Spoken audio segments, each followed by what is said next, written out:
records. Smell the cover, read all the verses. Tell me about your favorites on Vinyl and Vision. Hey folks, thank you for tuning in to the latest episode of Vinyl and Vision. This is episode 29 with my very special guest, Jay Burnt. Jay Burnt is a legendary local musician. Some of you may know him best as the singer of the band Kilgore, which sounds like this. This is Run with the Hunted off of their latest release from 2018, Someday This War Is Going to End. From what I saw, that album is still available on their website. It's a limited edition colored vinyl as well. So, pretty hot. Check that out if you'd like. Some of you may also know Jay, possibly from his other band called Jay Burnt and the Orphans, which sounds like this. That was California Here I Come off of the 2018 release, Life, Love, and Loss. Great musician, very wide and varied styles of music that he covered. We get into it in our discussion as far as what other bands he's been part of and possibly where you'll be able to find those in the not too distant future. So I'm not going to give that away right here, but stay tuned for that. He's a great musician, completely wonderful to speak with. Had a great time. We discussed Black Flag's Damaged, their debut full-length record from 1980. Jay is a huge fan. It's very evident when you listen to or watch this. That reminds me, I had one problem when we were recording this. Doing the remote thing is a little bit of a drag for me. It's a little hard for me to kind of keep all the plates spinning. So my camera went out near the end of the interview, so the video lost about maybe 20 minutes of footage. Basically, the video is a little shorter than the audio stream. The audio stream is virtually the entire conversation, minus, few things that I cut here and there. So, two slightly different versions of the conversation.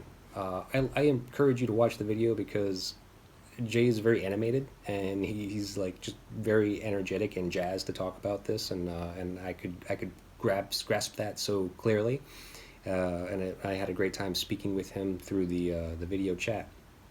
The audio stream is also very good because it's good sound quality, and I like that too.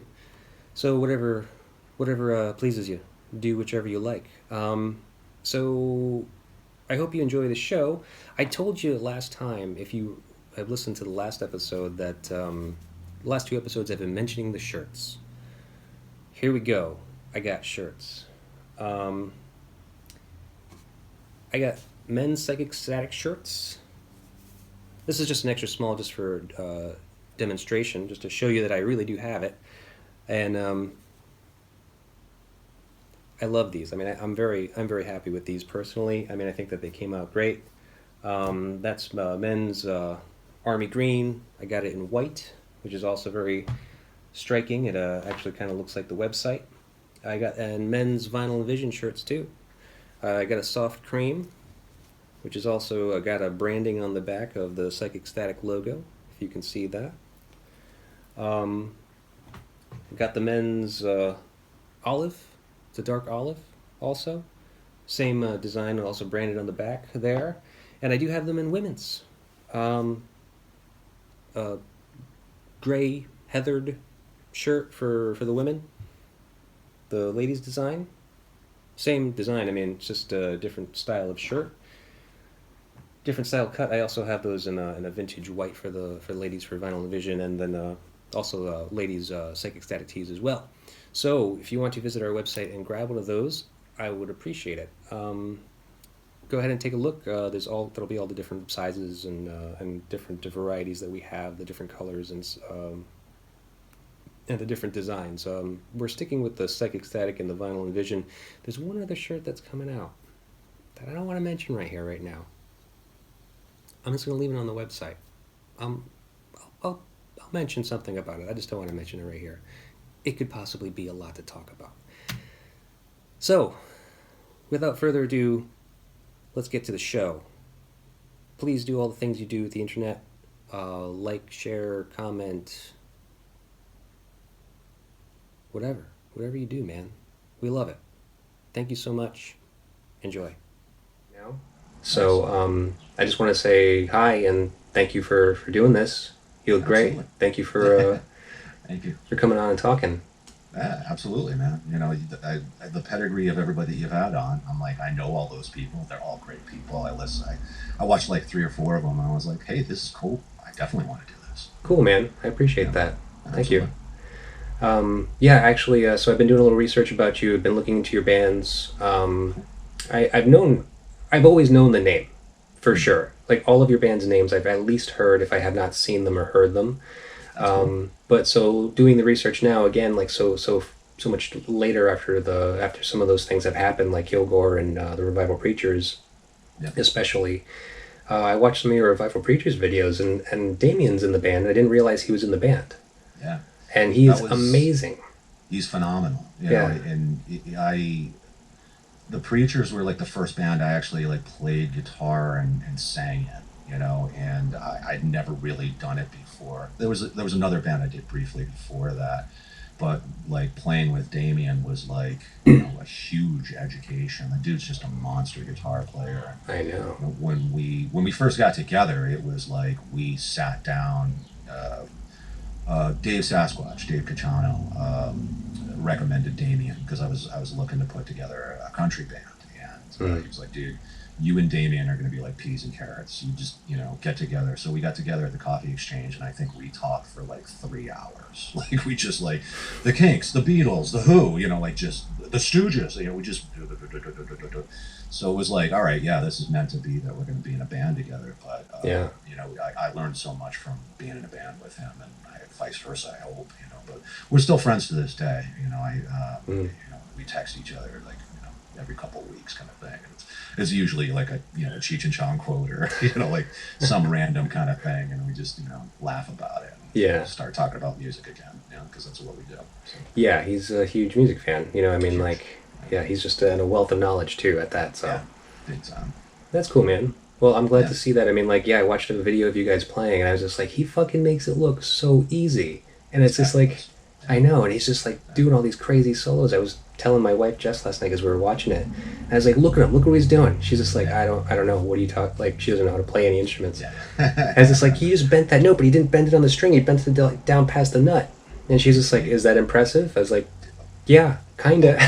Oh yeah, like every single guitar nerd that I know, that when we would play, they'd just be watching him. And I've played with some really, really, really great dudes, whether it's Dennis Kelly or Greg Burgess and whatnot. And every single and those guys are no slouches as well. They would just sit there and watch Damien and be like, damn, Right. he's the man. He's awesome.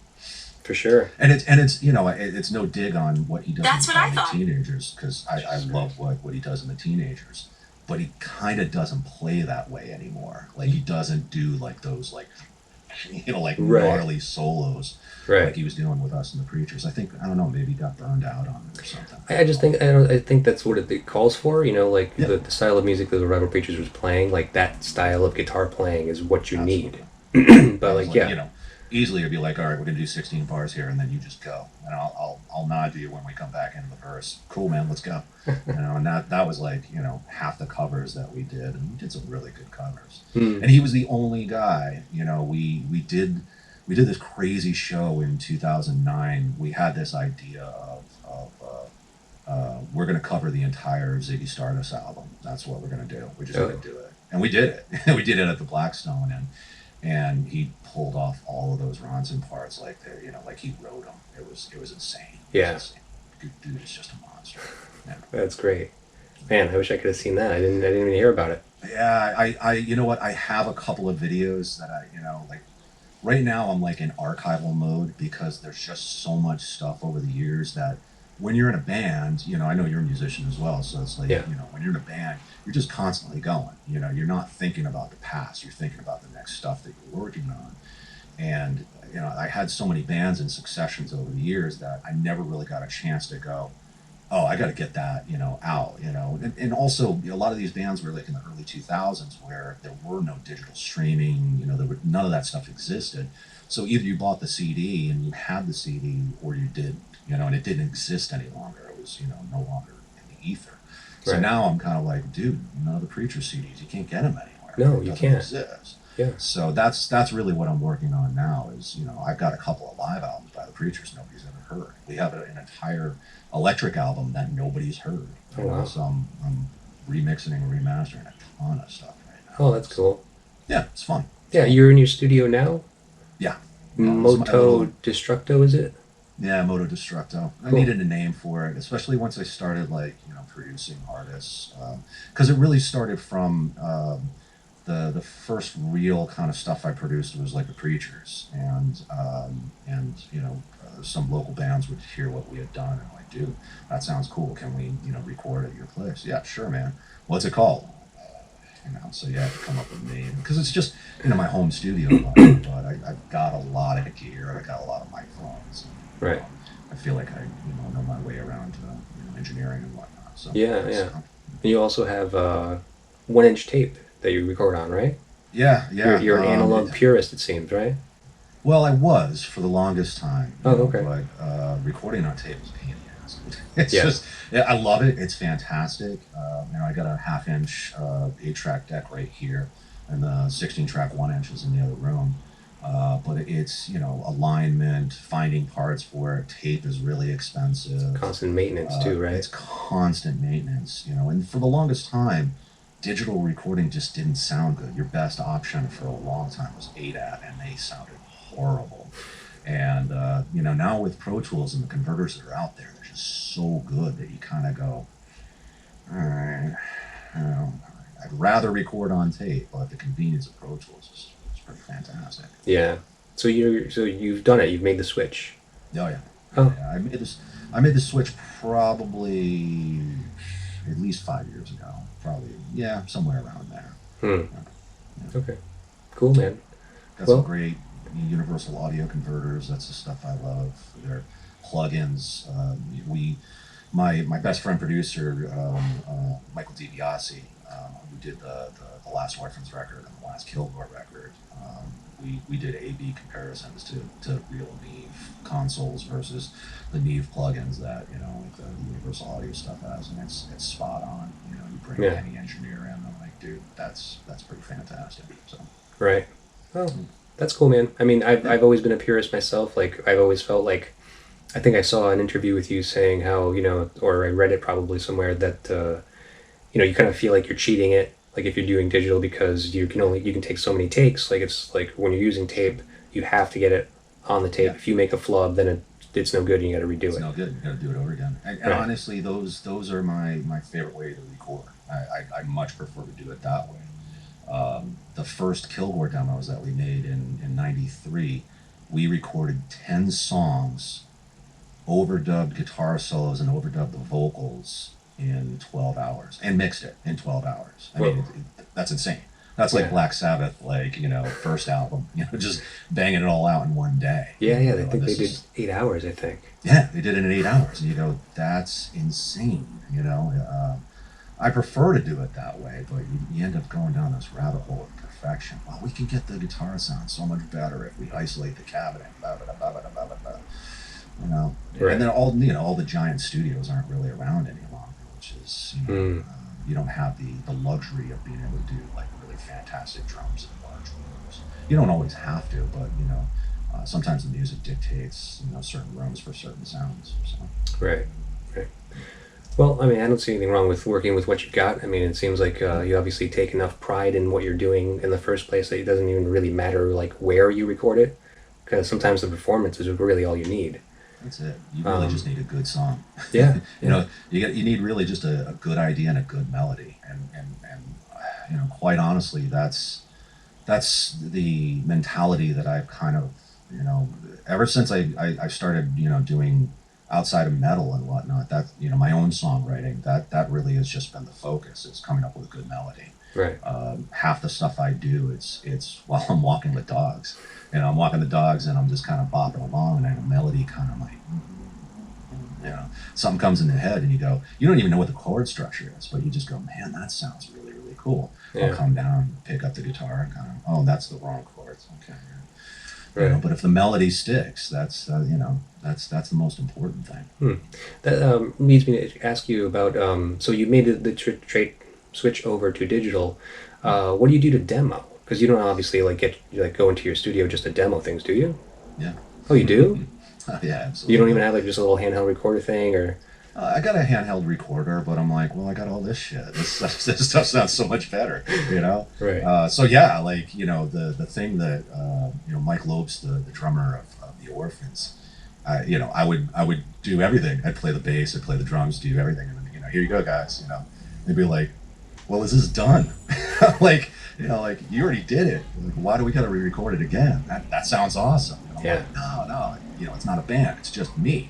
So put it out that way. It sounds fantastic. Right. But yeah, that's just the kind of way I work. I've kind of done that for a lot of years now. So what was I going to say? We were talking about the studio thing, recording. What did you say? It led me to think about this record you chose, Black Flag's "Damaged." Yeah. Now this album's not like a very sonic record. Let's say it's a stripped down raw. It's just about as raw as you can get. Yeah. Like most of the SST catalog. Yeah. All of those bands that come from SST are amazing. So what is it about this record for you? Oh, man, like I just got chills like thinking about it. Like literally, it's like with any record. I finally did the high fidelity thing that all of us think about doing. But I sat down last year and I came up with my 100 albums of all time, Jesus. Literally, because it went from 10, then it was like 20, then it went 50, and I'm like, no, let me do 100, and I finally came up with it, and every single record on that list played a pivotal moment in my life, and I can remember all these little details about the first time I heard that recording or whatever it may be. But really, it started. I'm a Providence guy, but I lived in California for a number of years. My parents brought us out there when I was like 10 years old. I didn't have any friends, like zero friends, because I was the very, very tall, skinny, geeky guy with the really thick Rhode Island accent. And all those kids were like in Town and Country surf shirts and shorts and blonde hair and blue eyes. Very much related to the Karate Kid movie, very much related to it. Oh, yeah. It was really that. I got bullied a lot. So I retreated into music. It wasn't until I was about 10 years old. Everything before that, I listened to music. I listened to my father's music. His 45 collection, the Coasters and Drifters, Presley, Jerry Lewis, whatever it may be, Ray Charles. And I loved all that stuff. But it wasn't like I was actively listening. You know what I mean? Right. Where it speaks to you. Mm-hmm. And the Beatles were really the first band that spoke to me. But that was my parents' music, Right. But it's they felt like dreams, because I'd heard those songs so many times when I was a kid. But when I was 10 years old, it finally was oh, you're you're just kind of waking up from something, and it really spoke to me. But I had a friend in Rhode Island named Andy Joseph, and he and I shared a lot of things together. We loved James Bond films. We loved skateboarding. We loved music. We shared music with each other all the time, and we loved the Three Stooges. And my grandparents would fly me back to Rhode Island in the summers so I could hang out with my friends and hang out with my grandparents, because I didn't have any friends. I was doing horrible in school and blah blah blah. So my buddy Andy, he one of these trips he'd come. I would spend the night at his house, and he came over and he was like, dude, I got this videotape. We're into skateboarding now. We got to check this thing out. And I go, all right, what is it? He's like, it's this thing called Decline of the Western Civilization. I'm like, all right, put it on. And classic punk rock documentary, and our minds were like, ooh, like just completely blown. We watched it like 4 times in a row, and we immediately became Circle Jerks, Black Flag, and Fear fans, like immediately, like just it was like because we had exposure to AC/DC, The Who, Zeppelin, Sabbath, stuff like that, but we almost considered that like our parents' music, Right. This was like 84. This would have been like 84, so 82, okay. 84, somewhere around there. But that was all old stuff. Right. But like hearing this stuff, which was only like maybe a year or two old at that point, we were like, and it was the heaviest stuff we'd ever heard. Outside of like Iron Maiden, like Dio and things like that. But I didn't really, that stuff didn't really click with me, like Dragons and Rainbows, and like I was like, it's cool, but like it just didn't speak to me. So we watched this video, and right after that, our homework assignment for each other was he was going to go out and get the Circle Jerks and Fear, and I was going to go out and get X and Black Flag. So I literally went to the Rhode Island Mall, hopped on my skateboard, went to the Rhode Island Mall, and I got a cassette of Family Man by Black Flag, which is a spoken word instrumental album. That was not that great. It's not that great. Yeah. In retrospect, it's not that great. But at the time, I thought it was really cool. But it didn't have any of the songs that we were familiar with now from Decline of the Western Civilization. Right. So I played it for Andy. And he was like, "Yeah, this doesn't have depression on it. It doesn't have Police Story on it and all this stuff." Right. And I was like, "Yeah, you're right, man." So I went out the next weekend and I found Damaged on cassette, and it opened the door to everything else after that. Like it literally was a very, very pivotal moment for me. I remember when I bought the record literally 2 years later. I got the vinyl, and this is like my original copy from '86. Really? Yeah. Oh wow! Can you show me the back of that, please? Yeah. Can you get the bottom a little bit? Really raise it a little higher? Oh, okay. Well, so that's like a third pressing or something like that? Be like a second or a third pressing. Yeah. So it's it doesn't have the unicorn or the it's not unicorn with this is an anti-parent record. Yeah. I wish. Yeah, that's like a second or a third pressing. Yeah. But still, I was Yeah, for sure, and that's still a valuable record. I mean, obviously those first pressings with the unicorn and the anti-parent sticker, the legendary story of the anti-parenting sticker. Yeah. Exactly. It's that's probably almost $200 if it's in really great condition. Yeah. And that's another thing that kind of strikes me as strange. It's not to take away from your story. I'm sorry to interrupt you. No. But we're here to just talk. So yeah. Well, how do you feel about that? Like like all these punk bands, right? So like you think about yourself. Like in '84, how old were you when you first heard that and you wanted to get it? I heard this. I would have heard this in '84, and I was 10 years old. 10. Wow. No, 12 years old. I was 12 years old. Oh, okay. That's still pretty young for. That's still pretty young for intense punk like that. Yeah, but, we were into skateboarding. That was the thing. Right. Is we were totally into skateboarding, and like if you were a skateboarder, you listen to punk rock. At least that's what we heard. Right. And Black Flag wasn't the first punk rock I'd ever heard.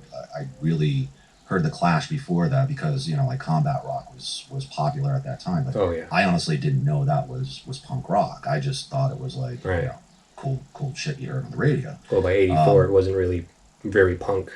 No, it wasn't very punk. You got Glenn Johns who mixed it and whatnot. It's still great. Don't get me wrong. But, I love it. But and before that, we had talked about like the album that really like blew my mind, and I heard it when I was 11. Was Funhouse by the Stooges. Oh wow. That's literally my top 3 albums of all time, and always will be. Mm-hmm. But it was Damaged that really like just it just checked all the boxes, Right. I think right around that time period I had discovered Dylan.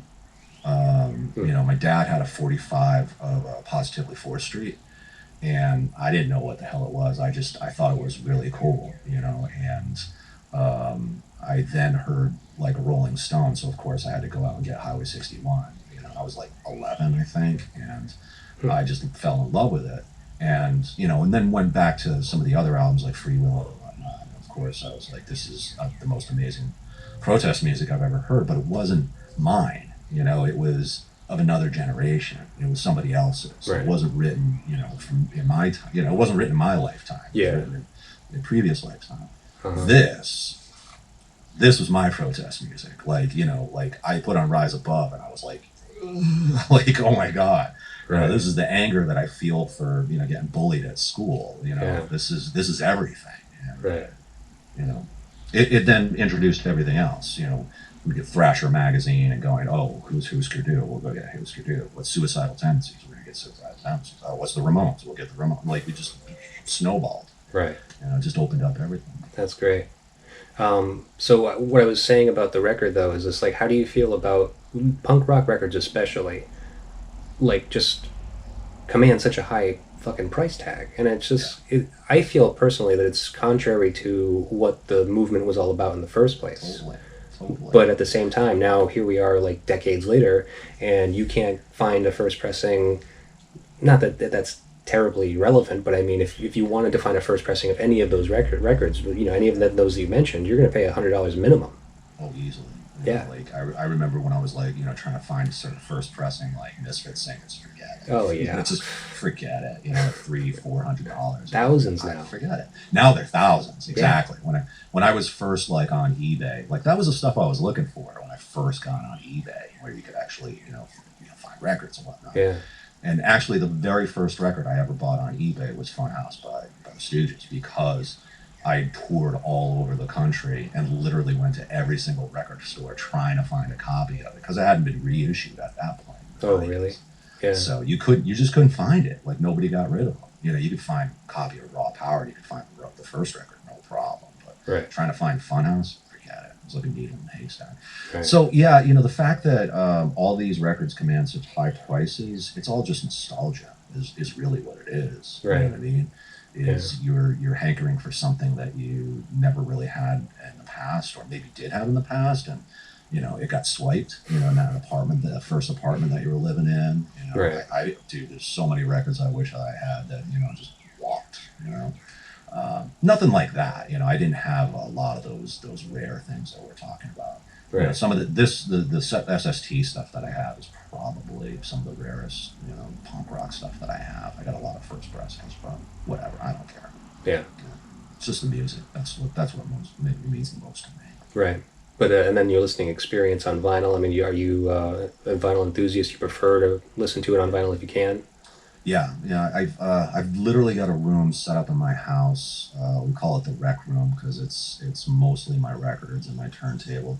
I have a separate integrated receiver and phono preamp and turntable and speakers just set up for that. There's no CDs in there. There's no streaming. It's just my vinyl. Yeah. That's important. Yeah. It's the ritual. It's like you kind of have to dedicate the time, and then you find it, put it down, probably clean it. Yeah. Oh yeah. The nitty gritty machine. The whole thing, man. It's all part of the process. Cool.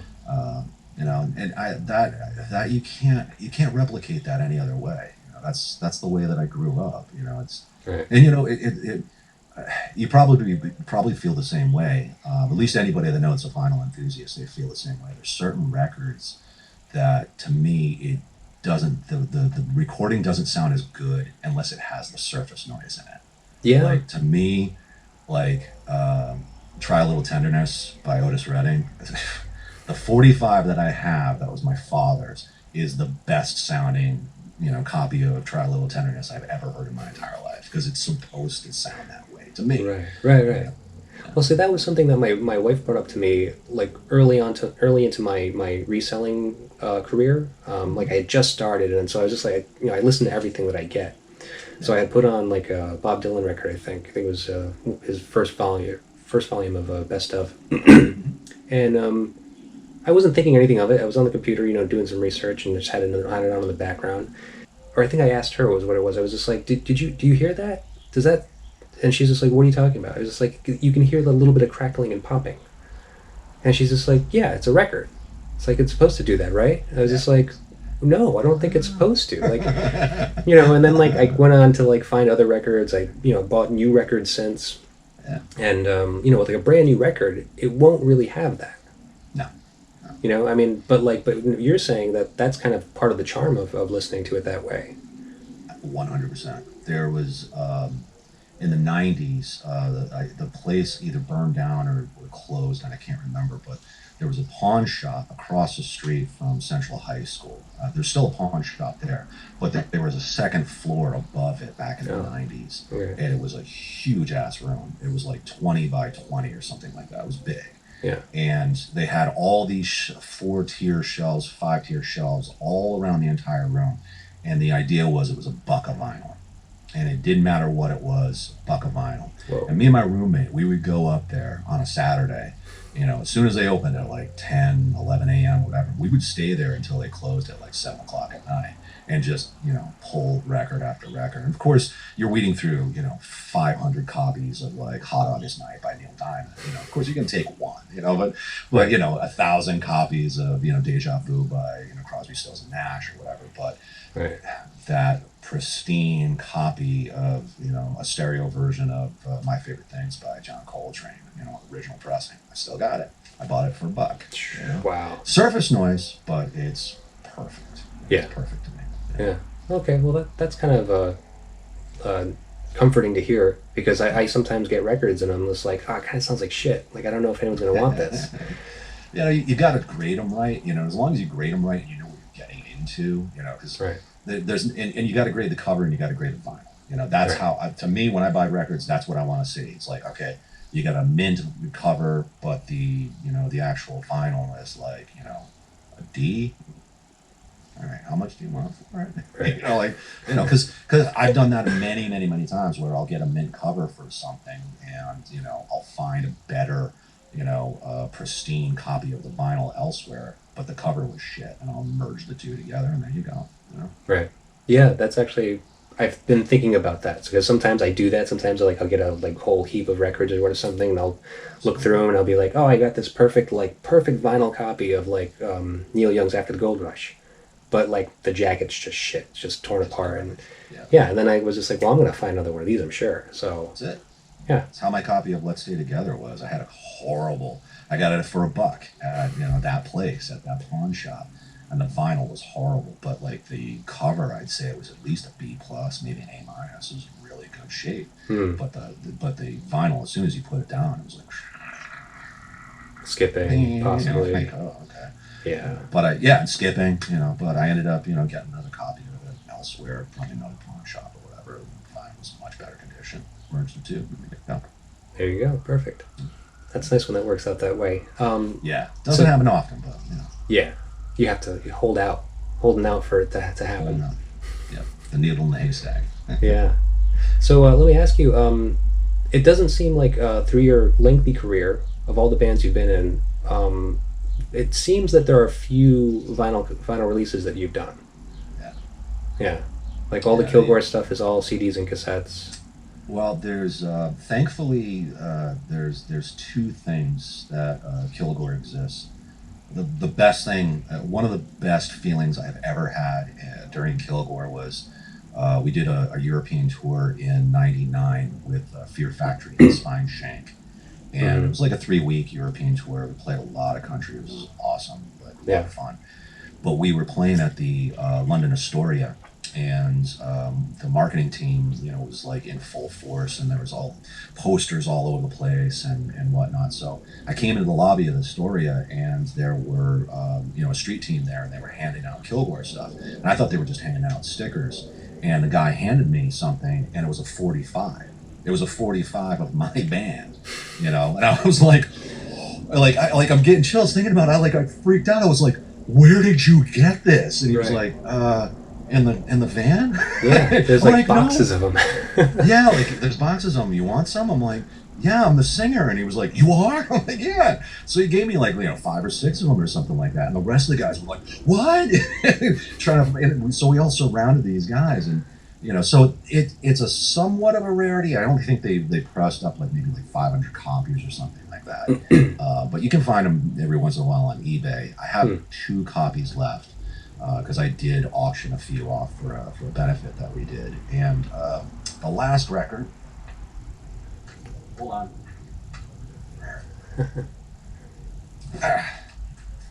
The last record we did. Right. Yeah, that was also a limited edition, though, right? Yeah. Yeah, we did this on vinyl. So That's cool. We did it on colored vinyl too. So That was specifically for contributors to your Indiegogo, right? Because you were raising yeah, money we for have it that. available up on our website too. So we've done a lot of sales through there. Originally, it was just the Indiegogo thing, but we decided it was like, well, we did a pressing, a fairly lengthy pressing, and the backers, fulfilled all of their we fulfilled all of their orders and whatnot. I'm like, well, we'll sell them. There's lots of people out there that love vinyl, and lots of people who would love to have a Kilgore record on vinyl, so let's sell them. So, Yeah, so they're up there. Yeah. that's cool. Great, Yeah. man. Well, so those two so far, the new bands, or the newer bands, I should say, Revival Preachers is basically out of print, even on CD. Yeah. Brimstone Assembly, I can't find anything about. Nothing. Yeah. And we basically did like a 300 CD pressing. It was like an EP that was released in 2007, and that was it. We never did anything else other than that. The band broke up in 2007, and I kind of moved on. And that's what happens is you have kind of ideas of like, oh, we'll press all of these CDs because the band's going to live on forever, and we'll just sell them at shows and whatever. And ultimately the band breaks up, or you made a recording and you're working on it, and the band breaks up and you never release it because, well, why should I press CDs of this because the band's broken up? So Right. just the album never comes out. So that's really what happened with Brimstone. I've got 2 albums worth of material, and then a live album for Brimstone never got released. So the idea is now is that the Moto Destructo is I've got like a DistroKid thing. So it's basically I'm just going to put out a ton of stuff, archival stuff, digital only. I'd love to be able to press up like more than that, but Right. physical copies of stuff really just don't sell like they used to. Right. Unless you're an active band. If you're an active band, that's a different thing. But if you're an inactive band, you're sitting on inventory. So Yeah, it's not worth so at it. least I can put it out there. And it's the the kind of shitty thing. It's like, okay, you can buy your $10 library card a month and listen to everything in the universe on Spotify.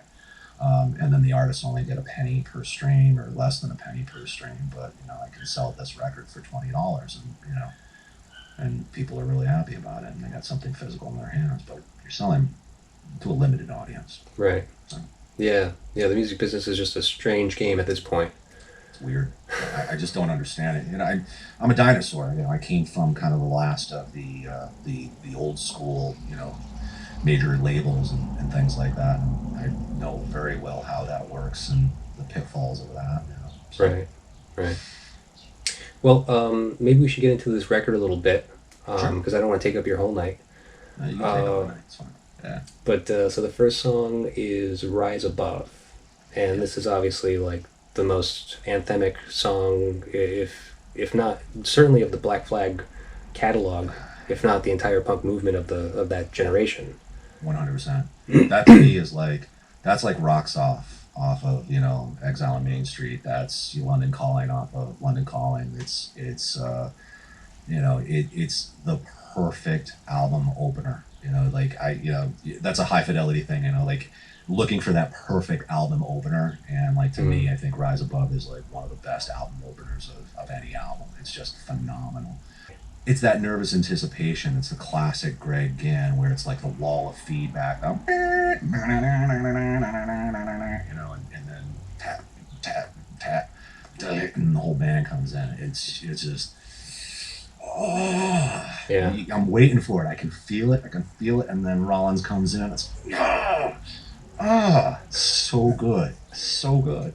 Yeah. Yeah, Yeah. kills me every time. Right. Now, how did you feel about Henry Rollins' performance on this recording? It's juvenile. It's he's not there yet. Right. He just started. He just started. He had done one recording with State of Alert, SOA, on Discord number 2, I think it was. It was after the Teen Idols, I think. Mhm. So he'd only really, done one recording before that, but the guys in Flag liked that, that he had actually some chops that he had done a recording before. Their previous singer was actually Des Cadena, who was the guitar player, the second guitar player on Damaged. And a lot of people prefer Des over Rollins. And if you listen to any of the Des recordings, like the 6-pack, 7-inch, you know, there's a lot of other stuff off of Everything Went Black compilation. There's a lot of great Des stuff out there. And he's got a similar vibe to Rollins. It has a little bit more experience to it, I think, even though he's not as trained or professional or anything like that. Because Des would even say, he was like, "I'm not a singer. I just get up and I shout the stuff, and you know, sometimes my voice holds out, sometimes it doesn't." Right. And Rollins kind of does the same thing on this record. He's just going for broke. He's really listening to Dukowski and Greg Ginn coaching him along, going, "You can do this. Give it more energy. Give it more angst. You know, give it everything you have." Right. And most of the stuff on this record is like one take, you know, because it had to be. Like his voice would have just been shreds if, you know, you did 5 takes of Rise Above. Forget it. Right. So how much influence would you say that this had? I'm assuming that this had the most influence on your what you ended up doing in Kilgore, right? I mean, like, because that's straight up hardcore music. I mean, hardcore heavy metal. You know, with Kilgore, when we started off in high school in like 1990, 91, something like that, and we all went to LaSalle, down the road. We all went to LaSalle Academy, and the music program there was a concert band, and you know, we basically, you know, once a semester got together and played for the student body, like these concerts in the basement, and you know, we played fusion, we'd play rock, we'd play jazz, we'd play blues, and all kinds of stuff. And I was the drummer in the advanced band with Michael Pelletier, who was on guitar in Kilgore, and Jason Smith, who was the bass player in Kilgore. And Brian McKenzie, the other guitar player and chief songwriter, was in the intermediate band with Bill Sutherland. And Brian had these original songs that he was writing, and he asked all the guys to be in this band. And he came to me and he said, "Hey, man, you know, I got these guys, so we're going to do an original metal band, you know, kind of like Faith No More, you know, it was kind of big at the time with The Real Thing. Faith No More meets like, you know, Metallica." And I was like, "That sounds cool." And I thought he was asking me to play drums. And he was like, "You know any singers?" And I'm like, "Well, what you got playing drums?" He's like, "Oh, we got Bill." And I'm like, So, "You know any singers?" I'm like, "Yeah, I know a singer." And he was like, "Who?" And I'm like, "Me." And he was like, "You can sing?" I'm like, "Yeah." I just completely bluffed my way. I'd never sang before. But I just had this confidence about it. Like, you know, I sang along to Beatles records. I sang along to Doors records. I sang along to Misfits records and Black Flag and Bad Brains. So these guys were really, really talented, but they were very into thrash. They were like, you know, Anthrax, Metallica, Megadeth, Slayer, Testament, Forbidden. Yeah. And I was like very much hardcore punk. And I was like, let's do a meld of the two. Yeah. And Danzig was fairly popular at that time with his first album, you know, Mother and Twisted King, She Rides and whatnot. So we just kind of did a meld of the two, and you know, we eventually kind of found our sound. But you know, Rollins was a huge. I saw him on the Lollapalooza in '91, and then I saw him again the next year, '92, I think, at Babyhead. And that was like, I was like, that's what I want to do. I wasn't even remotely close to that, and it took a few years to kind of find my own thing. But yeah. Oh, that's funny. So the way you kind of got into Kilgore was similar, actually, to the way that Henry Rollins got into Black Flag. Yeah. Because he was just a fan, and they had this like impromptu show, I guess, that he was at, and they were like, they just invited him up to like sing one of the songs. Yeah. And just he had to go back to D.C. to start his opening shift at Haagen-Dazs in Georgetown. Yeah. And they asked him what song he wanted to play, and he was like, "Play Clocked In," because I had to go to work right after this. And they handed him the mic. He got up on stage. They liked what he heard, and I called him, I think, like a week later, and asked him to come up to New York and jam with the band. Boom. Right. Yeah. It was just that overconfidence that just put forth that energy and just put his performance, like his all into performing that song, and that's what kind of sold him on it. I don't know if it was even like, confidence. It was just, I guess it was to some degree. Yeah. His whole thing was Ian MacKaye was, a huge push. for him. Right. They were, still are like really, really good friends. And he was like, dude, you have to do this. You're going to be fantastic at it. Go. For me, it was, I started out as a drummer. I started out in marching band in 1984. And I think I was 12 at the time. Yeah, so I think it was 12, and I started marching band in 7th grade. And our instructor was this really kooky cat named Les Hirschberger. Hawaiian shirts, cargo shorts, John Lennon glasses, red beard. He was a character. But I walked in and he said, "Hey, you want to be a musician?" I said, "Yeah."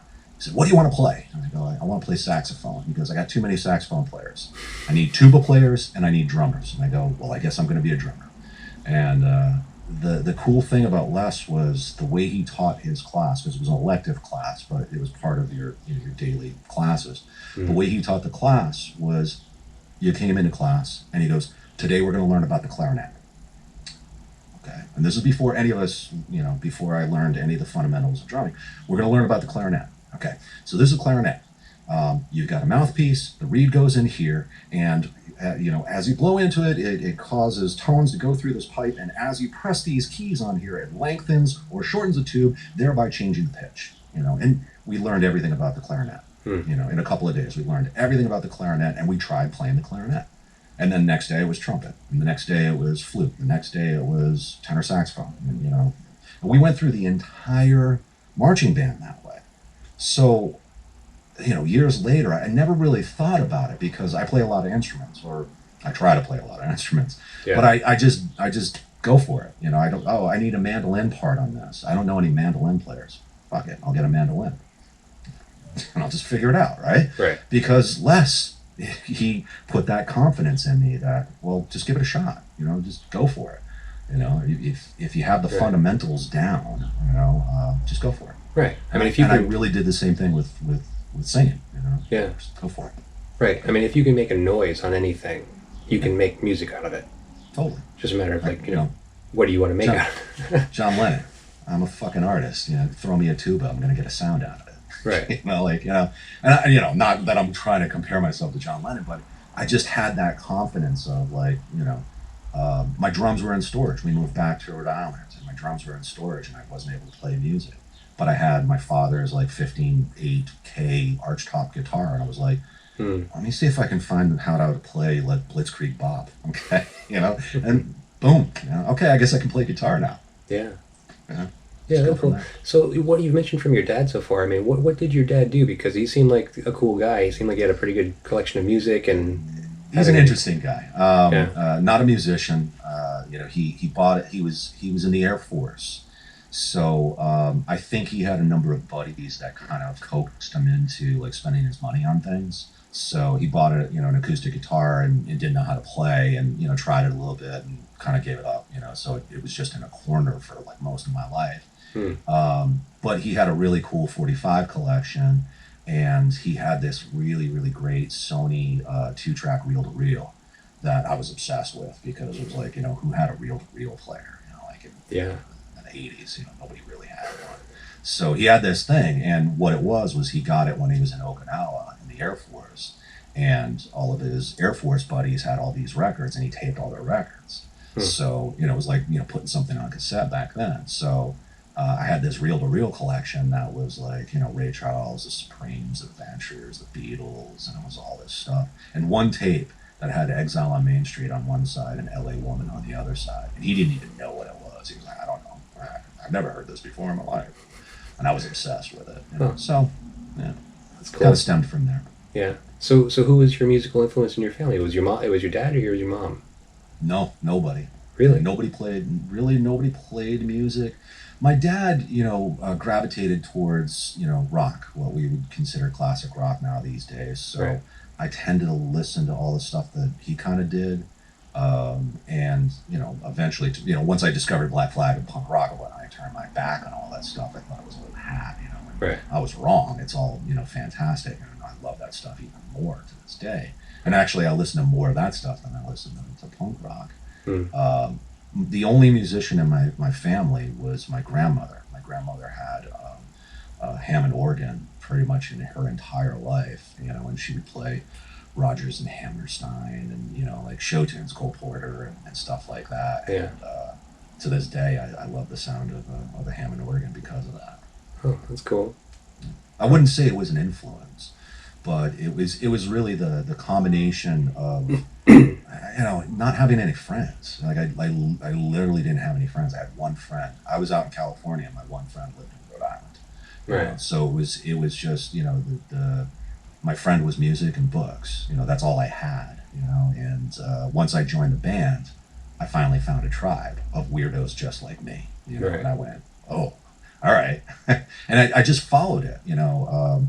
When I moved from California back to Rhode Island, I went to Cranston High School West for a semester, and they didn't have a band program there, and I got my ass kicked all the time because I wore Exploited T-shirts, and I had hair that I looked like Tony Hawk, and I wore Doc Martens and trench coats, and everybody else was in IROCs and Cavariccis and mullets, and it just didn't go well. So, Right. Oh, you were until a West I kid. went to LaSalle and found a music program there, and I found more of my tribe. I had Right. friends again. So That's cool. So Kilgore was the first band you actually partook in. yeah, technically the first band I was ever in was a straight edge hardcore band called No Excuse in 1988, and it was one dude from LaSalle and a couple of dudes from School One. And we loved Minor Threat, we loved Black Flag, we loved Dead Kennedys, Bad Brains, and at that time, like New York hardcore, like Gorilla Biscuits and Chain of Strength and Youth of Day and all that stuff was big in the hardcore scene. So we were trying to emulate that kind of stuff, and I was playing drums in that band. Lasted like maybe a year, something like that. We played a couple of shows. We played at AS220 in '89.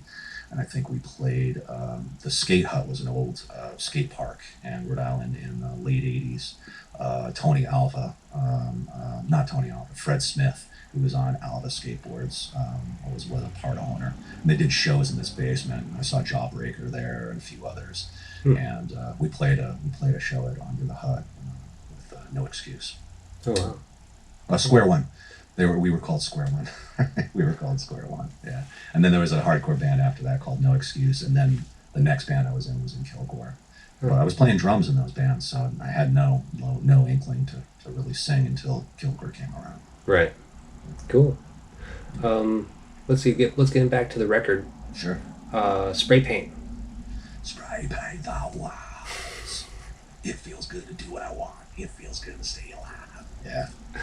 Yeah. The thing that I love about punk rock from this time period, and especially bands like Black Flag and the Misfits and whatnot, were 30-second blasts of just adrenaline. I love that, and I think Spray Paint is 34 seconds. I think is what the time is on this. Yeah, I'll probably be able to play the whole song actually. Yeah. As we're like fumbling around here, 32 seconds. That's 32 seconds. And God bless punk rock for that. I don't know if you ever got a chance to see the Ramones when they were playing, but the old joke was, yeah, I saw the Ramones. How many songs they play? All of them. Because you just go and they play like 60 songs, or it felt like 60 songs, because it'd be a minute and a half of like pure bliss, and then right back to it. Yeah. Minute and a half, another song. Minute and a half, another song. Love it. Right. Yeah, no, I never got to see any like good legendary punk bands, I don't think. The only punk band I've seen is like the Melvins. Yeah, and they're not exactly punk, but dude, love the Melvins. Huge fan. So yeah, that was my first show. I think it was 94 or 95 at Lupo's. Yeah, so it was Melvins, L7, and L7. Wool. Yep. Remember Wool? Yep, I was there. Oh, you were? I was there. Oh, yeah, absolutely. That was my first show. Every single time the Melvins played between 1990 and probably 2000, I was at pretty much every local show, unless I was on tour. But I went to every single Melvin show I could possibly go to. My favorite one was I had gone to see Mike Watt and Hovercraft and the Foo Fighters. It was their first tour, Oh yeah. or first, national tour.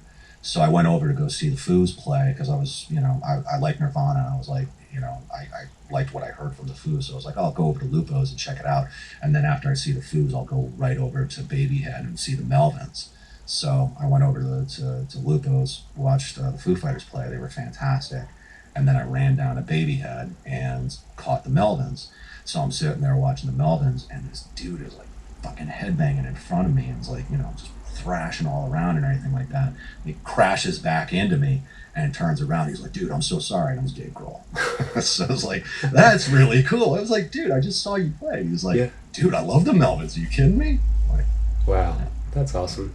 Yeah. That's a testament to how cool that guy is. he's a cool dude. Just, He's a cool dude. plays a show and then runs out probably just as fast as you did. Exactly. Like, you were just on stage. Yeah. Like, you were just on stage. Now you're here. That's You're like crazy. still sweaty. I was like, dude, that's awesome, man. That's really cool. Yeah, man. That's He's great. a cool dude. I met him a couple times after that too. He's a really good dude. He was awesome. I've only heard good things. I've never heard a bad story about him. One day I'll get to meet him. Yeah. Let's see, Six Pack. Nothing to do. Six Pack and I Don't Need You. Yeah. There's a couple of songs on this record, like for me, like Six Pack and TV Party. They're kind of jokey songs. Yeah, a little silly. Yeah, and they're kind of like the comic relief in between all of the aggression and whatnot. And it's not like, when I was younger, I used to skip over those songs, and now I don't, because I still love them because they're part of this. But that, Dukowski, the bass player in this, if you read anything about him, Rollins would always describe him as like lead bass player, because he had that very distorted, sound, and it really cut through the mix on a lot of stuff. And this song, when it opens up,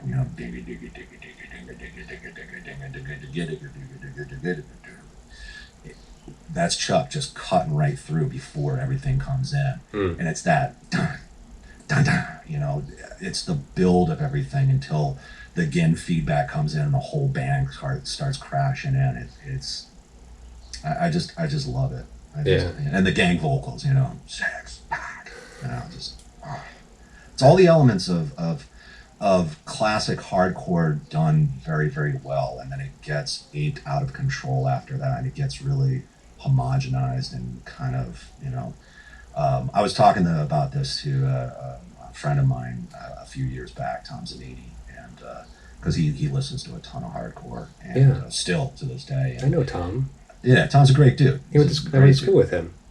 What's that? I went to school with him. You went to school with Tom? Yeah. He's a great dude. He owns what's the name of the barbershop? It's in Cranston, but he owns a barbershop now, and he does pretty well. And he's a great dude. He was a huge Kilgore fan.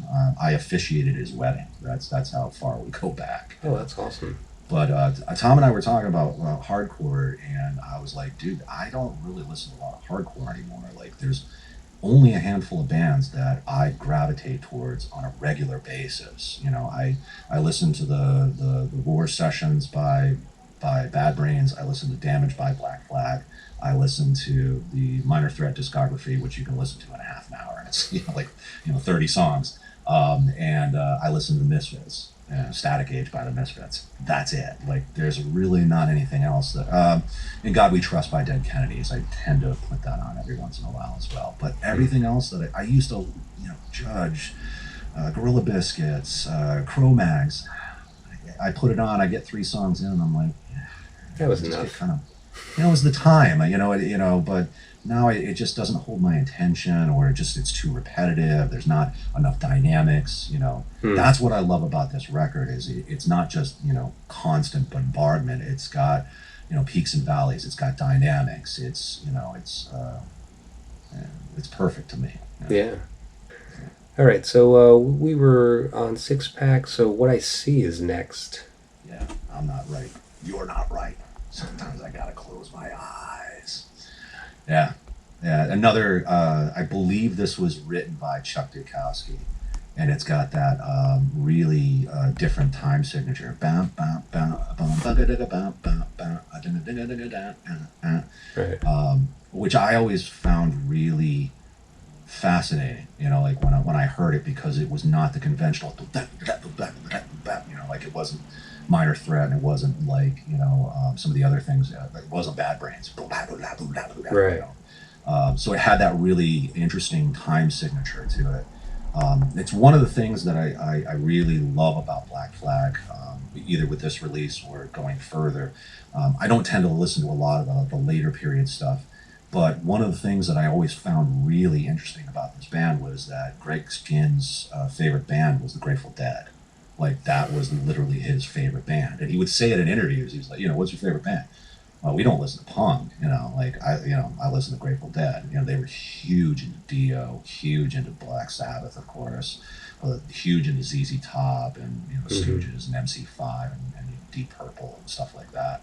But I always kind of take that in consideration when there's interesting things like going on, like different time signatures that this band does. You know, I wonder if it's like something to do with, you know, the Dead influence there. Not that they sound anything like the Grateful Dead in any way, shape, or form. Right. But to be able to like pick odd things, you know, to influence a truly, you know, odd hardcore song. You know? Yeah, I guess so. I mean, you could take any song really, and if you kind of just like distort it and play it really fast, it basically will become a punk song.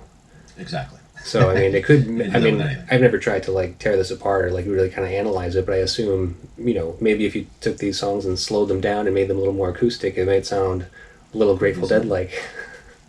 You know, the funny thing that you say that was like that was the original inspiration for the Revival Preachers, was that I wanted to do punk covers slowed down and do them like hillbilly style with an upright bass and Damien on guitar. You know, like that was the original intent of the band. And I think we did early on. We did a cover of Hybrid Moments by the Misfits, and I think we tried to do some X songs, and that's it. We never got any further because we were like, well, that's kind of hokey. Like, why don't we just, you know, stick to country and just, you know, do it our way. Right? So. Yeah. Well, even the performance of yours that I watched recently, I mean, it's just like it was kind of punk rock. I mean, like, yes, you were playing acoustic guitar. Like, yes, Damien's guitar has the very like twangy, very clear, like clean sound to it. But fucking Sean. Chevalier. Yes, Sean. Yeah. Like that beat that he plays with the brushes, that's like a constant throughout the entire set. I was just like, his stamina is insane. Oh yeah. Like to be able to basically do a roll through an entire set. Yeah. Because that's kind of what it is. I mean, it's like that brushing pattern. You know, that was like the bands between, I think, like 2003 and Sean didn't come until 2004, but he did it for basically almost 2 years, 2004 and 2005, before we finally let him put in a kick drum and a hi-hat. Because we were kind of getting tired of it. And he was getting tired of it as well. He was like, dude, I'm a drummer. You know, like I don't feel like being a metronome for you and just playing. Right. He was a monster at doing it. He could do it very, very, very well. Yeah. And but you finally get to a point where it's like, you know, kind of enough is enough. And that was the thing about the Preachers, is like we kind of started off like believing our shit, and we were really good at it. And then we kind of saw through it, especially at that time. We were playing a lot of like, you know, car festivals and rockabilly, like you know, festivals and things like that. And we'd show up, and you know, there'd be 5 bands that are covering, you know, Folsom Prison Blues by Johnny Cash. You know, just everybody had the look, you know, and everybody was playing Gretsch guitars. There was like this. It was like a uniform, you know. And it was just, it got tiring to us because we felt like it wasn't like we felt like we were better than that, but it was. We felt constrained by what we started. You know, It was like we started out as this thing. Everybody wants to hear just this thing, and we were like, no, we can do more than this. Right. And we ended up losing our upright player. He moved down to Nashville and became really, really successful down there. And then they brought in their childhood friend Rob Gare on electric bass, and it turned into, well, let's do the Kinks. let's do the Stones, let's do Waylon Jennings, let's do CCR, let's do what it was. The sky was the limit. Well, let's do Sam and Dave. Yeah, let's do it, man. We had 3-part harmonies, and we could really do whatever it is that we wanted. And that's when we got the balls to play the Ziggy album, because we were like, well, we can. Right.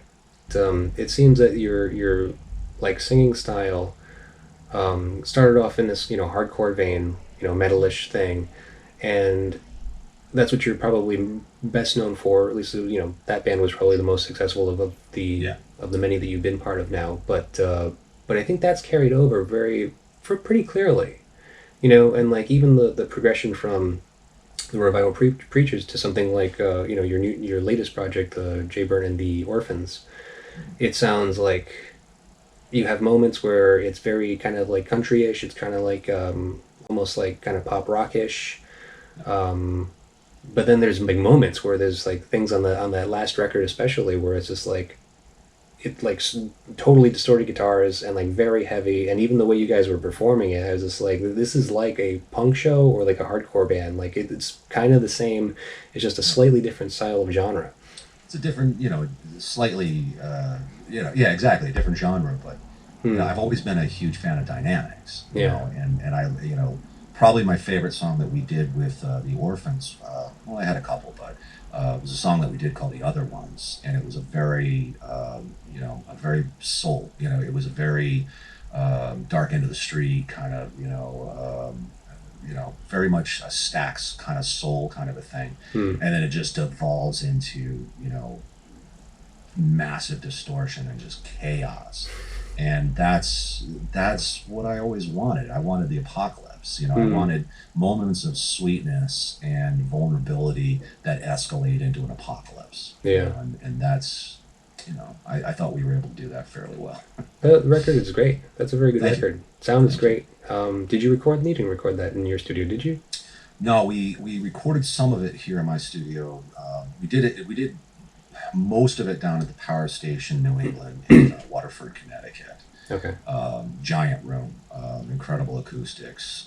It's basically a carbon copy of the Power Station in New York, where Born in the USA and Let's Dance and what was Madonna's second album, Like a Virgin, Chic recorded there. There was a lot of like big bands that recorded at Power Station, New York, in the early '80s. And it's got a huge geometric dome. Yeah. It's acoustic is just amazing in there. So we were like, look, my buddy worked at the studio at the time, so we got really cheap rates there. So we did a number of sessions there where we were really the studio hadn't been used in a lot of years, so we were kind of guinea pigs. Like, is there something wrong with the board? All right, we're going to reuse as many channels on the board as we can to find out what's wrong with the board. Okay, we're going to use all the cables in here and the snakes, and we're going to try out all the microphones. So we really just, went in there and shot the moon. We tried everything. Yeah. So we got to use microphones that were like, tens of thousands of dollars, that you normally wouldn't get a chance to do. Right. So there's a reason why it sounds so big. We were in a big room and we used classic microphones, Oh, cool. Yeah, I like the style of it. It's very reminiscent of like a E Street Band type of feel, Yeah, you put the horns in there and it's easy. Right. I was really trying to go for my chief inspiration in the Orphans was, and I remember Dib said to me, well, what do you want the band to sound like? And I said, I want it to sound like the band backing up Van Morrison, like literally the band, Levon Helm and Rudenko and all of them. I want it to sound like them backing up Van Morrison, like in The Last Waltz. And he was like, I'm not familiar with that reference, but let me go watch, and he did. He was like, I get it, So it was that kind of a feel. I really wanted it to be. Which is it turns out that's basically Springsteen, because Springsteen was like so influenced by Van Morrison and Wilson Pickett and Roy Orbison, all the great '60s rock and roll and soul music that permeates into that sound. I really kind of came from it from more of like a Bob Seger, the Silver Bullet Band. Oh, okay. Thing. Oh, yeah, I can see that too. my dad was a huge fan, and I never really was until I realized that I was. Like, I turned my back on it, and I was somewhere, and Still the Same, or Feel Like a Number off of Stranger in Town came on the radio, and I was like, oh my God. I haven't heard this since I was like fucking 10 years old, and I was like chills. I was like, oh my God, this is so good. So it became kind of an influence on the band as well. Yeah, I see. That's cool, man. Let's get back into the record a little bit, because we're actually kind of running out of time. Yeah, I kind of figured. Yeah. I mean, I tend to talk a lot. That's okay. I mean, I love talking to you. You're obviously just a very eloquent person and very easygoing. Thanks, just man. totally chill to talk to. I love talking music, man. You put something in front of me, you want to talk about music, I'm like, dude, I'll give a whole dissertation on it. Let's go. Yeah. No, that's great, man. I love it. We left off on. We left off on What I See, and we. So TV Party is next. Yeah, TV Party. Again, it's more of a poke at probably society in general, of like, there's we've got nothing better to do than watch TV and drink, Right. have a couple of brews. It's corny and it's kind of goofy and whatnot, but it's like, I laugh when and I catch my wife, so many times she'll be like, we're gonna have a pizza party tonight, because it's pizza night, or whatever. Yeah. We find ourselves doing that more and more over the years, so it's just, kind of a goofy thing. Yeah. But for years, I kind of shunned the song, but now I look at it as like, hey, this is, like I said earlier, it's kind of a nice moment of levity or like comic relief in a very, very heavy album. Right. So, Yeah. So after TV Party was Thirsty and Miserable? Thirsty and Miserable. Okay. This was like this was my jam for a long time. This was like on almost every mixtape that I made for people. Mm-hmm. In the 90s, you make friends with people or whatever, or in the 80s and the 90s. So you make them a mixtape or something like that. And Thirsty and Miserable was always on it. And then later on, when we toured with Motorhead, I discovered that Motorhead did a version of Thirsty and Miserable. And I was like, oh my God. I was like, I'm like talking to them about it. I'm like, dude, so, and Lemmy was just like, like, get away, kid. When was that you were on tour with Motorhead?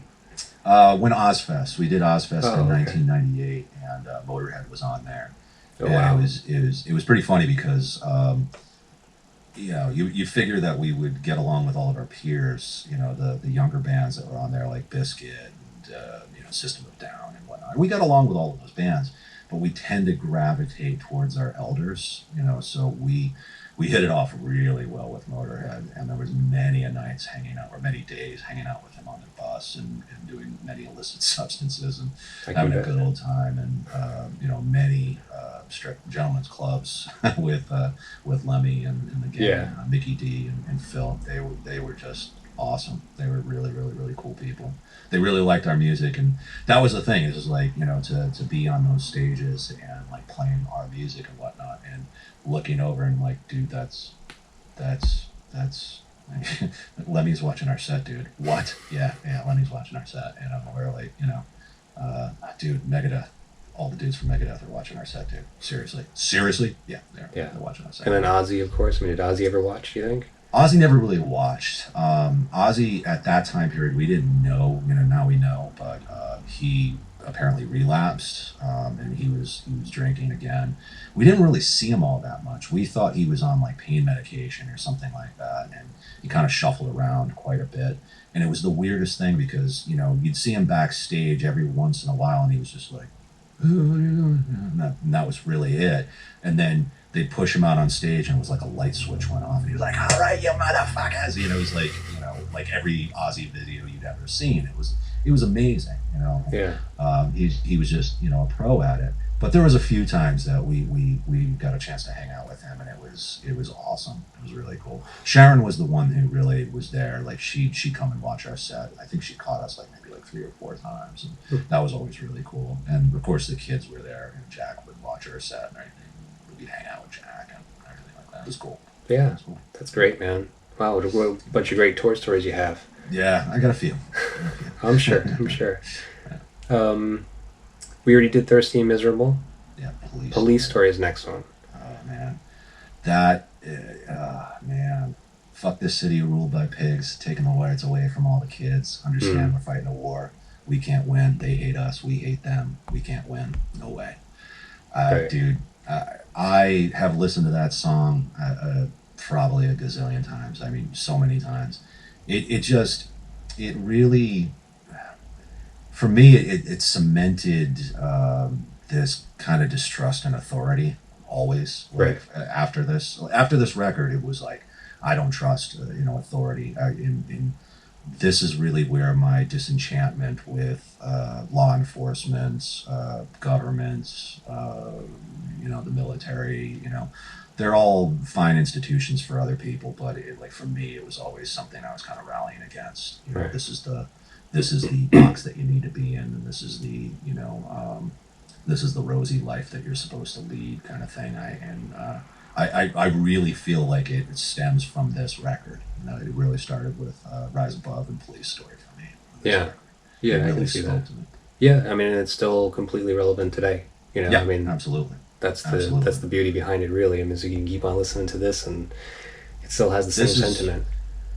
Like I started kind of saying, like, Dylan was my father's protest music. For me, this was my protest music, and then shortly after this, it was Taste of a Nation, Millions to Hold Us Back by Public Enemy. That was it wasn't written for me, but I considered it part of my protest music as well. For Yeah. Black Planet, I thought it was some of the best things that I've ever heard in my entire life. Right. So, to this day, yeah. Yeah, completely. I agree with that. Gimme, gimme, gimme. Give me some more. Yeah, like, and this was, it's funny because I actually enjoy the Keith Morris of the Circle Jerks.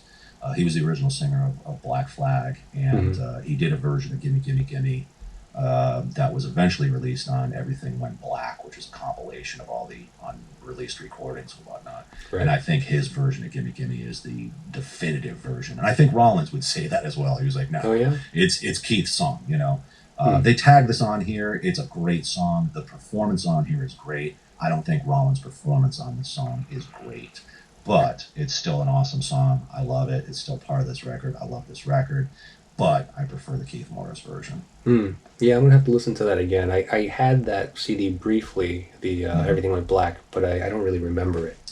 Yeah, it's one of these things where it's like the original copy that I have was the lawsuit, or prior to the lawsuit, so it doesn't even say Black Flag on it.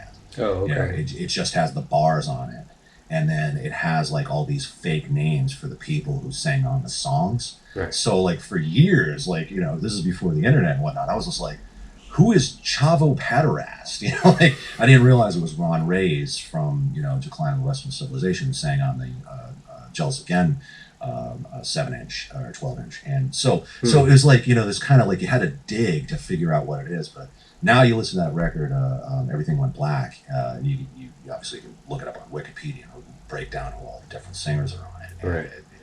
It's a really interesting because they repeat a lot of the same songs. So you'll get like Police Story, Gimme, Gimme, Gimme, and Depression by Keith Morris. You'll get Gimme, Gimme, Gimme, Police Story, and Depression by Chavo or Ron Reyes. And then you'll get Gimme, Gimme, Gimme, Police Story, and Depression from Dez. Yeah. And now on this record, you got Gimme, Gimme, Gimme, Police Story, and Depression by Rollins. So you can kind of go through each of the different singer lineups and pick which is your favorite.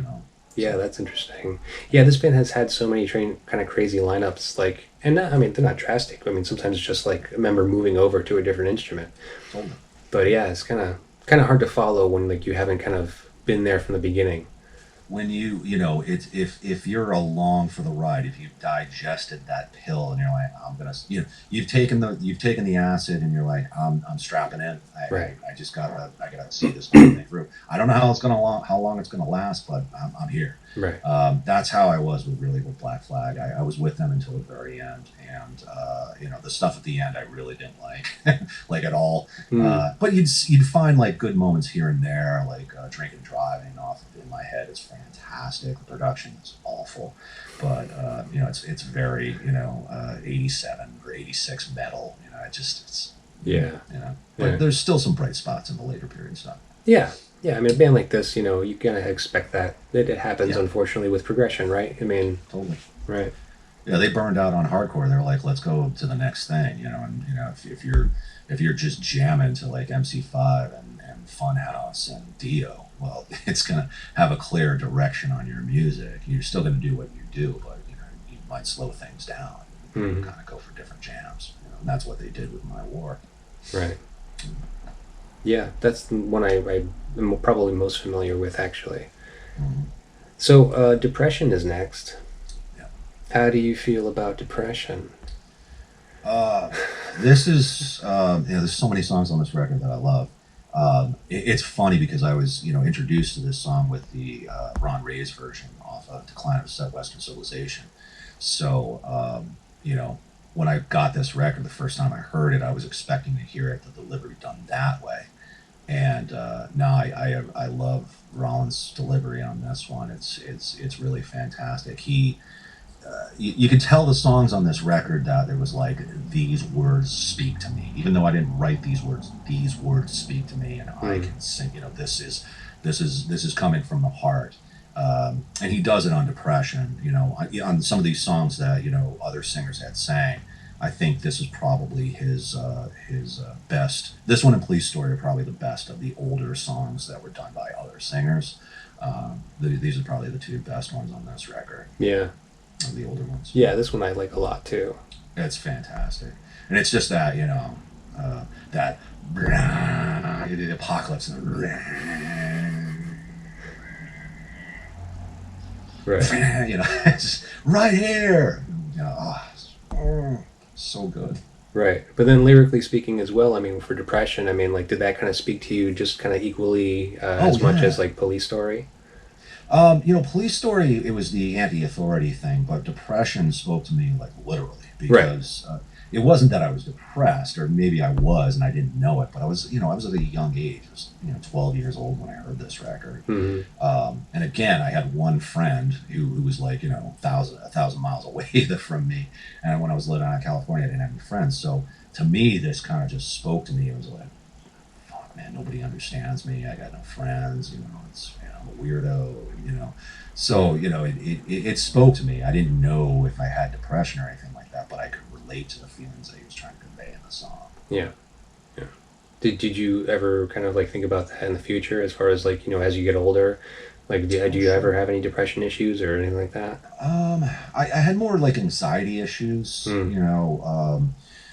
Probably in the Kildare days, because it was just so much going on, and just being pulled in 1,000 different directions and being broke all the time, no money, not sure where the next food was going to come from, all that kind of stuff. So it would cause like stress and anxiety, but never really a depression. It wasn't until like probably the Preacher days or like the Brimstone days when it's like, you start, as you start getting into your 30s, you start like actually dissecting, like your life. I felt like my 20s were a tired blur because you're just living by the seat of your pants. Right. When in your 30s, you're starting to kind of like, well, I got a job now. I got like, I guess this is a career, isn't it? And yeah, I'm playing music and this and that and the other thing. But you kind of start dissecting more about your life and, things that went on in your life and things that were unresolved, and so yeah, I wouldn't say that I had depression at that time, but I definitely sought out the advice of a therapist. Just get a completely unbiased opinion, or just somebody to listen to me. That's not my wife. Like, I love my wife. She's my best friend. I love hanging out with her, but she's already heard all my fucked up shit like a gazillion times. Right. So to give it to somebody else from a completely different perspective.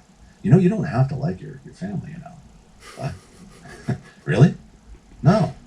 You can say that your father's an asshole, even though he's a nice guy and everybody likes him. You don't have to. I was like, whoa, so you just, it opens everything up. You start unraveling that ball of twine, and it's like, next thing you know, it's like, oh my God. Right. Yeah. Well, I'll probably get into that sometime soon. I feel like everyone. No, I'm literally we've been talking about it, like as far as like kind of doing some counseling or something, because yeah, I don't know. I don't know what's wrong with me. I got to figure it Yeah. out. So And honestly, it was just a good place. It's finding the right person. You know, Right. that's the thing. Like, you Mhm. know, my father, you know, I don't want to speak ill of the man because he's not a bad guy. He really isn't. He just Mhm. wasn't around.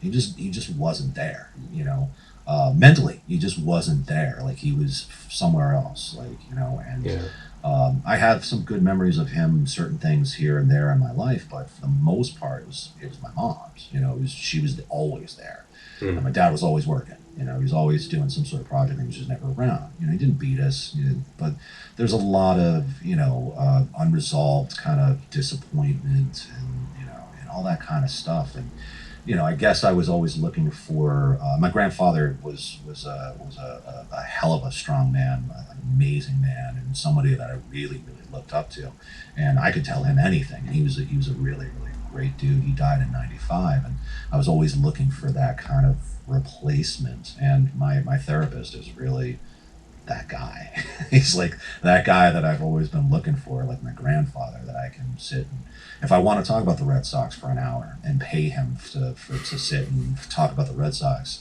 that's fine, But right. if I want to talk about unresolved issues and whatever, we can talk about that, or the stress that I'm having at my job, or the fight I got in with. I don't really fight my whole life, but whatever, the tiff that me and my wife got into, or whatever. I want to say 9 times out of 10, I always walk out going, "Man, that was good. I feel much better." Yeah, yeah. So, That's so why I'm I the got. right That's person. why I got to look for it. That's why I got to get into it. Room 13. Yeah, yeah. Room 13. Like this is to me like side two of Damage. It goes into the pit of despair. Like that's like for me this record. Like the first side, I love it. Don't get me wrong. You got some of the anthems on there and whatnot. Rise Above, TV Party, Six Pack, Thirsty Visible, Gimme Gimme, Police Story. But this is like side two of Funhouse, where it just evolves into Right. like fucking head trips. Yeah. Well, you don't know until you try, right? Yeah, exactly. Yeah, but a fragile thing, the voice. I mean, like, and especially with this type of styles of singing that you have done. I mean, you got to be very Yeah. careful that you don't blow it Yeah. out. It's a fragile thing because our first like real tour, we toured our way out to California to record Blue Collar Solitude, and it was the first time I'd done 9 shows in a row, and I blew my voice out on the third show. Like I was toast on the third show, because I think the most shows that we ever did back to back at that time period were probably 2. You do a Friday, you do a Saturday, and that's about it. So to go out on tour and like sing 9 shows in a row, with no break, it was like, oh my god. And I'm smoking, Camels and drinking like a fish too, and that wasn't helping. Right. So I got out to Hollywood, and they put me with, I wish I remembered his name, but he coached like Philip Bailey, he coached Ozzy, Axl Rose. Like I went into his house, and it was like a baby grand in there, Steinway, and gold records all over the wall. I was like, oh my god. Like I love that guy, I love that guy, I love that. It's one of those kind of things. Yeah. And he just gave me vocal lessons. You should be warming up. If you're gonna smoke pot, smoking a bong. Don't all that kind of stuff. Don't try not to drink any alcohol before you sing. Drink as much alcohol afterwards you want. Like just tips, like logical tips as a touring musician. Yeah. To try and maintain your voice. Like, look, I know you want to sing with all your aggression, but you got to hold back a little bit as well, or you're just going to blow your voice out. So that was the main thing about Blue Collar Solitude that we loved. We didn't like the record or the way that it came out, but we loved how my vocals came out, because I was able to hit it with some more knowledge of how to sing in the studio, and I got better as a vocalist, and the lessons that I took, it really just opened up another level of what I was able to do. Yeah. Crazy. That's good, man. Cool. Yeah. So I was, I'm sorry, my camera actually shut off, so that's why I needed to take that little break. But so we were talking about Rusty Knuckles and your relationship with them. But you're not going to perform any music at this point for the time being? Like you're kind of like in an indefinite hiatus? Yeah. And so Rusty Knuckles, there's nothing that's going to come out from there. No, honestly, I've put out I don't know how many records at this point that haven't been affiliated with Rusty. Um, I don't know. I think they wanted to put out the Blood Witch record back in 2011, and it just never came to fruition. You know, so and they even had it on their roster, like they were going to put it out and everything like that, and it just never came to fruition. I was also working on The Orphans at the time, and our record was actually originally supposed to come out in like 2013, 14, something like that. And I wasn't happy with the way the record came out, so I scrapped the whole thing, got new members in the band. We started all over again, and it took us a while to kind of get back, the band together the way that I wanted to be and get the recordings the way I wanted to. And by that time, so much time had passed that, it wasn't Ralph reaching out to me all the time going like, hey, so we're ready to do a record or anything. And so, he had other things that we was working on. He added a lot of other bands to the roster. He also added like a merchandise business where he was making like guitar straps and all kinds of stuff and branching out and doing all these things. So I wished him well, and he wished me well, and that's really it. So we text each other every once in a while, and no ill feelings, no ill will, and I'm like, yeah, that's it. Well, that's a strange ending to the career, I guess. Like, if that's what you want to call it. I mean, I don't want to say that, but I mean, yeah, I don't want to say that either. But it's one of these things where, like, if you were to tell me like, oh, there's going to be any more Kilgore shows, I'd be like, I don't know. Right. My knee-jerk reaction is probably not. Are you going to do more Orphans? Probably not. Would you ever get, Revival Preachers or Brimstone back together? Probably not. I'm just not interested. Yeah. That's the thing is I'm just not interested in doing it right now. Right. I wrote a ton of songs like where a lot of this started was my best friend and my bandmate in the Orphans, Dibbs, was like, okay, now that we got Life, Love, and Lost done, what's next? Let's start working on the next record. And I kind of panicked. I was like, do you know how much money I just sank into that last record? And I sold 50 copies of it because everybody just wants to stream it. Where am I going to get that money back?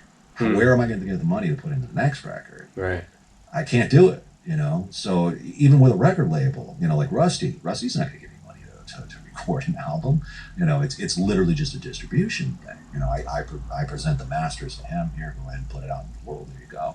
So, it's a DIY thing with distribution is really what that is all about. So I kind of was like, well, I don't want to do this.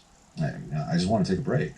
So there's part of me that I got all these songs with the Orphans. I'm like, maybe I'll just record it myself. The songs that I was working on that we never recorded, that would have been the next Orphans album. Maybe I'll just do it myself and make it like, Sad Bastard Songs 2 or something like that. I don't know. Maybe. Maybe I'll just do a couple of singles. I got a ton of music in me, but I don't really have this like desire like I did. Like, in the Preachers, there was something that was always pushing me forward. Like dude, we got to get more. We played every weekend, literally every weekend. Right. And I just don't have that drive anymore. I'm just like, I don't care. Yeah. Somewhere along the way too is like people don't go to shows anymore, and I don't just say that as a grumpy old man, but it's like you go to any show and you go, shouldn't there be a few more hundred people here? Even bigger name bands that I've gone to see, you just go, shouldn't there be more people here? Like, Kilgore would play on a Monday night and we'd have 1,000 people there, Right. And the Preachers would play like on a Thursday night, we'd have like 100 people there, 200 people there. And we thought that was a great night. Yeah. Now if I get like 50 people there, that's a really great night. You just go, when did this change? Is it just because my audience is older? They have kids? Is it, is it? I don't know what it is. Maybe there's too many clubs in Providence. Because it seems like there's just always competing shows. You could go to that place, but there's 1,000 other clubs playing at the same time. I don't know. I don't know what it is. All I know is that I just got tired, and I'm like, I don't feel like fighting it anymore. Right. Well, I'm glad to hear that you're working on the archive at least, because obviously there's enough to work on. So I'm looking forward to getting that stuff available finally, so we can all get to listen to it. Thanks, man. So aside from the archive, is there anything else that you're promoting or you're working on right now that like people should know about? No, just the website. I'll have something up fairly soon. It's going to be a combination of basically an archival website of all the bands, so you can click on each of the bands and get a glimpse, get a the story, and kind of my version of the story. I really wanted to, so many people write websites that they've done themselves, but they write it in the third person, like Jay did this and Jay did that, And I'm like, no, I'd rather write it like I was telling a story, like you and I are talking right now. Right. So my idea is to really kind of do like an archival website to talk about my personal experiences with each of these bands and what the project was like, and have links to videos there and links to the music and whatnot. So it's all kind of in one place because we just listed off like a few bands that I've done. There's a lot more, So like it'd be cool to have like a one-stop shop, but I also have ramblings about like my favorite top 100 albums. Cool, I should do a blog, and I've just never gotten around to it. Or like these tour stories that I have, or there's tons of that kind of stuff. Yeah, so part of the website will also have a blog section that will be all these musings and stories and the hate mail that I got from the last Kilgore record because there's lots of heavy metal Trump supporters out there apparently. Wow. Whatever. Yeah.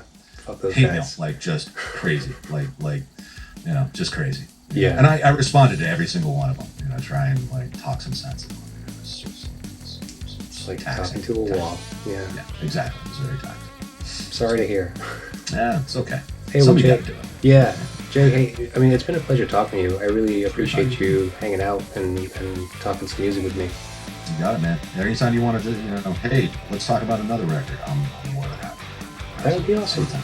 Sure, Yeah, man. sounds great. All right, well, thanks, Jay. Appreciate My it. pleasure. It's great talking to you. Great talking to you. We'll talk again soon. All right.